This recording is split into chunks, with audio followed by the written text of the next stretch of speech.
Yo, what is going on, guys? Winter Kills here, and welcome to a brand new week, and welcome to a brand new locals feature match. Here we are in round one. We've got two friends of mine here on the camera. My friend Dave on the right playing Unchained, which is a deck I don't think we've had on the channel on a feature match, I want to say, ever. So this is a first, I believe. And if it was going to be any Unchained player, it was going to be him. And on the left, we have my good friend Kaz on the Swordsoul Tenyi tactic. So as these guys go ahead and roll some dice, decide who will go first or second. Let's take a look at the poll results. I asked you guys who you thought would win round one, and about 600 votes as I'm recording this, and 73% going to Swordsoul Tenyi. So, I mean, not a huge shocker to see that poll result, but I think last week or so, or the week before that, we did see quite a few upsets. So, I mean, it could go either way, especially with Unchained winning the die roll. We're going to see them lead with the Unchained Prison, I believe. I actually don't know 100% the name of that spell card, but it's basically the road for the deck. And you will grab the Aruha. The Starlight rare, by the way, is going to pop the set trap, and the trap will activate to go ahead and spec out a Sarama from the main deck. And then Sarama effect will activate, popping the Aruha. And that is going to summon out another body from the deck, the Unchained Soul. 3k body, and when it is special summon, you can discard a card to non-target pop card on the field. Then if it's in the graveyard during the end phase because it was destroyed on the field instead of this turn, it can special summon itself back, but place it on the bottom of the deck when it leaves the field. So we're going to see him link into the Blue Dog and get the Rekia on the field, or the Rekia on the field. Looks like we're going to see a Nibiru here. Happens to be really, really strong against this deck. It does, you know, play into it most of the time. I feel like I mean, I don't know the deck super well, but I feel like it does have a hard time probably playing around Nibiru, as you could probably get into the Link 2 rather easily under 5 summons, but you do miss out, I feel like, on some advantage that the other monsters give you. And he will be able to get follow-up off of the Soul of Rage by adding back the Sarama when it hits the grave because of the Nibiru. And we'll see him go ahead and pass turn there. And his opponent does know that he has Escape set. He says, target Unchained monster control and one card in the field. As cost, destroy both. If the set card is destroyed by a card effect, you can special summon an Unchained monster from your deck. So he will have to not worry about this here because he does not have an Unchained monster on the board.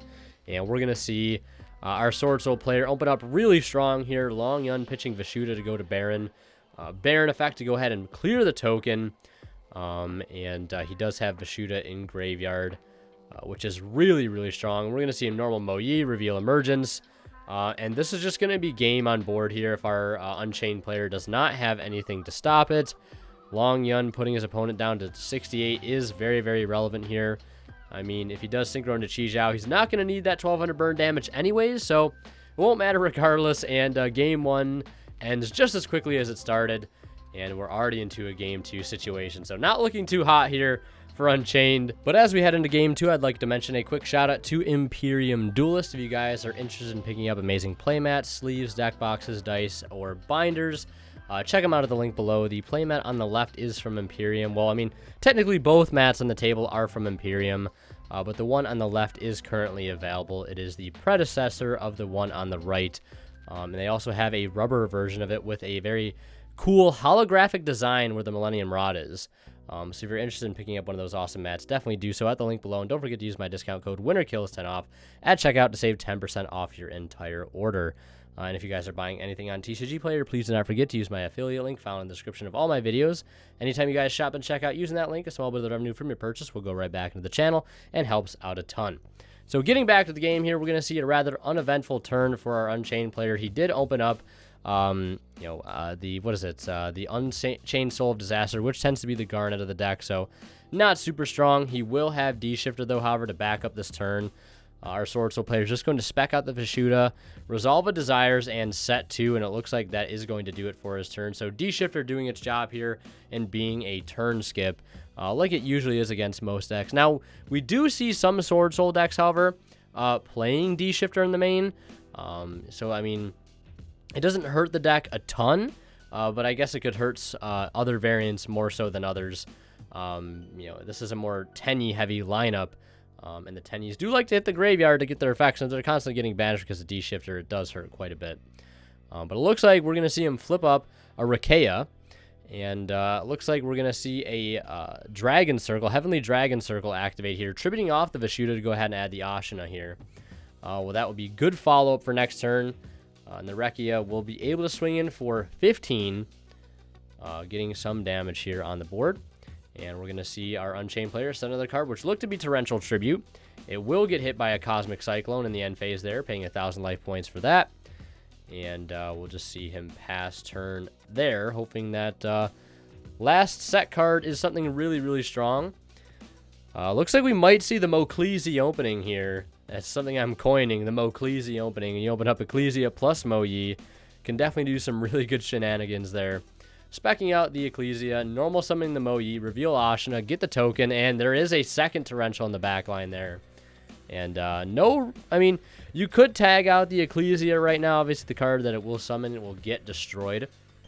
It might seem counterproductive, but he does have another Heavenly Dragon Circle. He did open up, multiple of those in the opening hand. He might have opened 3, which is really rough, but still able to play here, thankfully. He will chain it in response to the Torrential, and he will go ahead and either add or summon one from the deck, another Worm, Tenyi, monster. He'll go ahead and get the Adara, and all 3 of those monsters are going to go ahead and get destroyed. And the Rakea will go ahead and get its effect as well. If it's destroyed, it can go ahead and special summon one Unchained monster from the hand or deck. So we'll go ahead and spec out the Aruha. Beautiful Starlight rare. Again, I got to say it every time. So we're going to see him spec out the Ashina here that we know he has. That's going to get linked into a Monk. So he does have Adara and Ashina engraved. So we're going to see him activate Adara. Adara will go ahead and add back the Vashuda.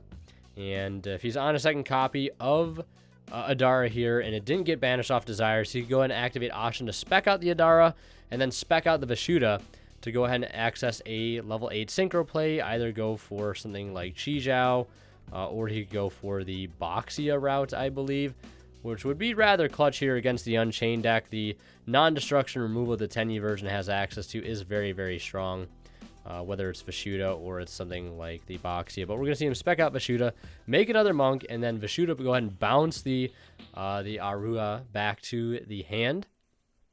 And then here, he does have another Ecclesia in hand, which isn't going to do a whole lot since he's already burned his normal summon this turn, but we will see him activate Ashina Engrave, and then it's going to go ahead and spec out another Tenyi. Going to go ahead and get the Shithana. Really interesting. Really interesting to see a lot of Swordsoul Tenyi decks actually on other Tenyis other than just the 3 we're used to seeing.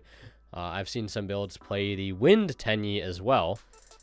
So we'll spec out the Shithana. That's going to give him some graveyard protection here as well. If a non-effect monster is destroyed, I believe while it's in the grave, it can reborn the monster that was destroyed and then destroy another card in the field. We're going to see him make the Shaman, pitching another Ashina to bring back the Monk, and swinging for 1,000, 1,016. So a total of 3,600 damage, dropping his opponent down to 4,400. And unfortunately, I don't see him doing much past that. So he is going to go ahead and have to pass turn. We know, of course, our Unchained player has the Aruha in hand as it was bounced by the Vashuda. We're going to see him go battle phase with the Aruha, crashing into the Shaman, as the deck likes to do. It likes its cards being destroyed. And that will trigger the Unchained Soul in hand to go ahead and special summon it out. And then we're going to see Aruha activate in the graveyard to go ahead and special summon an Unchained monster from the hand or deck, except itself. So we'll see what he's going to go ahead and spec out here. Probably the Sarama, and yep, there it is. And I do believe Sarama has an effect that he can use on the field here. But he's going to go ahead and take a read on the Shithana in the graveyard. Running over the Monks right now would not be a good idea, as that would trigger the Shithana. Popping one of his cards, I mean, wouldn't be so terrible if one of his cards got popped. So we're actually going to go ahead and see him use the Unchained Soul effect on Summon on a new chain, pitching the Soul of Disaster, popping the Shaman, and then battle phase. He will actually continue to attack over the Monk, triggering the Shithana. So to revive the card that was destroyed, and then go ahead and pop the Unchained Soul. which will actually trigger its graveyard effect now. And then battle phase, Sarama goes over the monk that was revived. So doing a job at clearing the field, pretty much, and removing some threats in the graveyard in the form of Shatana, and also netting him some follow-up in the form of the Unchained Soul effect that will activate in the end phase. And it looks like here we're going to see him use the Sarama effect to go ahead and revive and set the Soul of Disaster, and then pop it, and then use Soul of Disaster to go ahead and revive the Rikeya. Now, I'm not an Unchained expert. I don't know why he didn't link into the Link 2 here as an interruption, but I guess he has the Rikeya on field as an interruption as well, which will act as a quick effect pop. So he can either use that like defensively to clear his opponent's cards, or he could clear one of his own cards to go ahead and plus here. So we're going to see our Swordsoul player lead with a copy of Ecclesia. We knew he had another copy, and he's also got the Vishuddha in hand, as well as Imperm. And, of course, we know how good Vishuddha is going to be here, so we're going to see him activate his effect by banishing it from hand. And he's going to go ahead and chain the Rikeya, targeting the Sarama to destroy the Sarama. So Rikeya will still resolve. And then on a new chain here, we're going to see Unchained Soul get summoned. And then it looks like we'll see Sarama resolve too, if he does have a target in the deck here. Now, I believe a little bit of a misplay does happen here. I believe our Unchained player actually summons a Sarama off a Sarama, which you cannot do.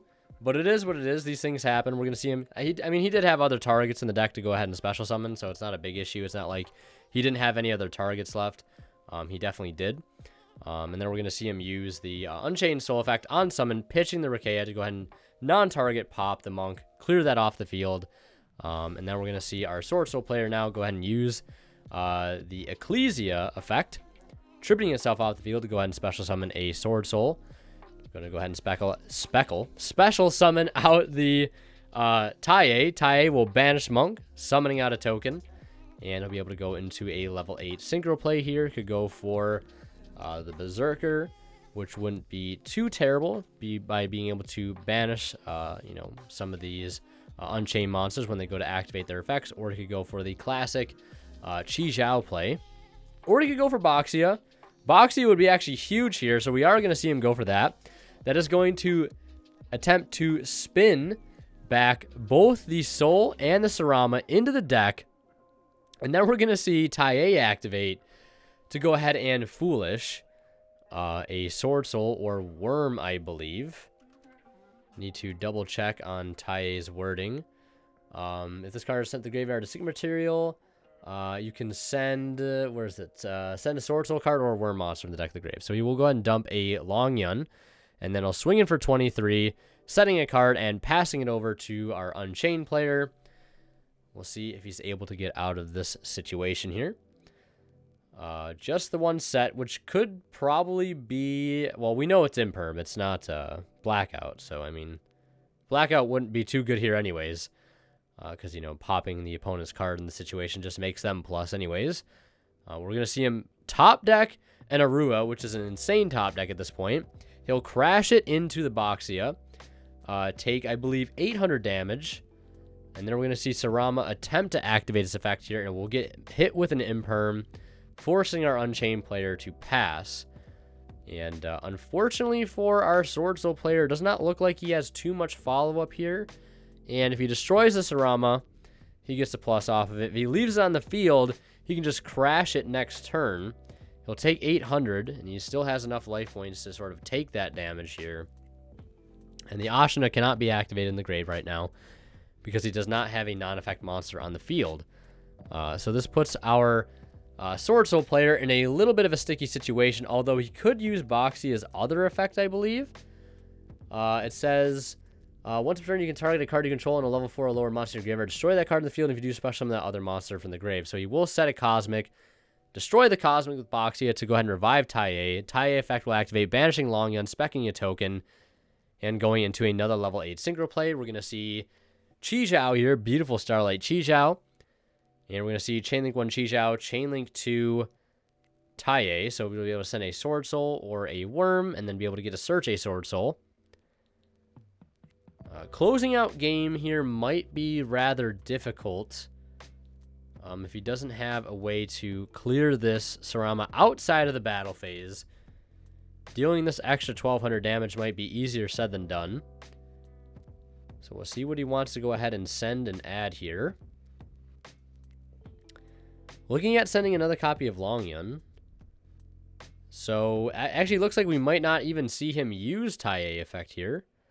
Just going to go ahead and search a Longyun. Because if this Longyun does resolve actually at any point beyond this, it actually is just game via burn damage. So we might just see him go battle phase here. That's exactly what we're going to see happen. Sarama effect is going to activate. Going to go ahead and special summon a Rikeya from the deck, and then Chijiao will attack into the Rikeya. Rikeya effect specking out a Sarama. So right back to where he started, and he's deck thinned in the process. And we'll see him pass turn there. And I wonder what the top deck is going to be. Definitely some plays he can make at this point. Especially with just Sarama on board itself. We can, you know, revive one from the grave, set it, and destroy that same copy. We're going to see the Chijiao get forced here on the Sarama. And then we're going to see an Arua activate in hand. The Starlight Aruas are very, very loyal, it seems. We're going to see it special summon itself to the field by popping the Sarama. And then he'll go ahead and activate Sarama effect to go ahead and spec one. He will go ahead and summon the Unchained Soul. And I'm just going to pull up the Unchained cards again here, just so I can know what they do. We're going to see him go battle phase with the Soul into the Chijiao for 200, linking into the Blue Dog. And he'll go ahead and pass turn there. So now he has the ability to link with his opponent's monsters during this turn.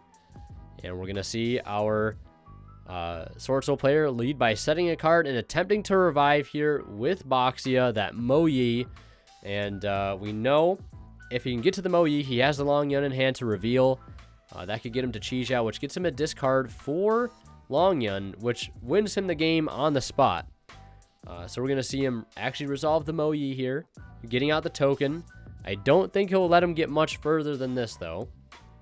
I mean, at this point, I feel like all cards are known here, so he's going to go ahead and link off with the Unchained Soul of Rage with the token, going into the Unchained Soul of Anguish, which actually sits at 2,400. And Boxia cannot contest that since it is at 2,300. So this is extremely rough here for our Swordsoul player. Literally stuck between a rock and a hard place, and we're going to see him have to go ahead and pass turn there.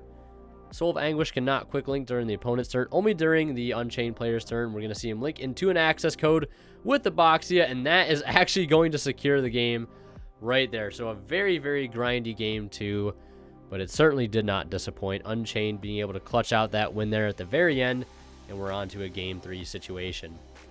And as expected, we're going to see Swordsoul opt to go first here. I see a D-shifter in the opening hand of our Unchained player, so that could be very, very clutch here. We'll see when he wants to go ahead and fire it off. Shotgunning it might not be the best idea. And I do see a Protos in the opening hand for our Swordsoul player. And having the D-shifter in hand is going to ensure that Protos is not going to be made live, because he will not be able to get the different attributes engraved. We're going to see him normal Mo Yi, revealing the Vishuddha, letting him get a little bit farther into the play, and now we're going to see the D-shifter activate on the summon of that token. We're going to see him Synchro 8 now into most likely Chijiao. Chainlink 1, or actually I don't think you can use Mo Yi if it doesn't hit the grave, so only get a search here, no draw, so we'll go ahead and add the Longyun. Not looking to add Longyun here. Actually don't know if Longyun has to have the discard hit to the graveyard. I'm not entirely sure. Discard one of the Swordsoul card or Worm Monster. No, so it does not have to hit the grave. He's just going to add another copy of Emergence as follow-up for next turn. And our Swordsoul player is going to set 2 and pass. We're going to see our Unchained player lead with sort of a similar board here, setting 2 back row and 1 monster. And not the most optimal turn here. And then we're going to see End Phase Blackout on the 2 sets. Honestly, that could just be enough right there. Imperm and Torrential. Ouch. And we're going to see him pass turn on that. So, I mean, this game might already be slipping very heavily in favor of our Swordsoul player. thanks to the help of a very, very clutch blackout there in the end phase. Emergence coming in clutch as the follow-up that he wanted it to be. Normal summoning Mo Yi, revealing the Vishuda going into a Chi Zhao here, most likely to go ahead and net a search and draw, and then he can go ahead and just make that Long Yun in hand live. Well, I mean, he didn't search Long Yun last turn, but he can definitely make it work now. He'll get the draw off Mo Yi and the search. Probably going to go for the Long Yun here. That'll burn for 12. And the only thing you kind of have to play it around here is the set Unchained monster that is most likely on the field right now. It's just making that not trigger. And, well, I mean, Vishuda, I mean, he could, yeah, I was going to say, you could Vishuda first before you link into Baron. But it looks like he's going to go ahead and actually link for Grand Duke because that card's also insane in this matchup. So the Long Yun is going to trigger, burning his opponent for 1200 here. And specking Protoss, yeah, that's going to trigger the Grand Duke. He's got 3 different attributes engraved. Doesn't even need the Vishuda, and he's going to go ahead and banish D-Shifter and Rikeya, and that is going to be game on the spot. Unfortunately, no Nibiru in hand to shut things down. Nibiru would have definitely hard punished that board, but it is what it is. Unchained losing 1-2 here against Swordsoul Tenyi. Looks like you guys were correct in the polls. And yeah, if you guys want to see more of my content, click on one of the videos popping up on the bottom of the screen right now. And last but not least, a special thank you goes to our Divine Level channel members. And they are Cadillacs84, Pony Stark, Keith Sidgers, Tweeter0226, and Black Ninja Money. Thank you guys so much, as always, for your extremely generous support of the channel.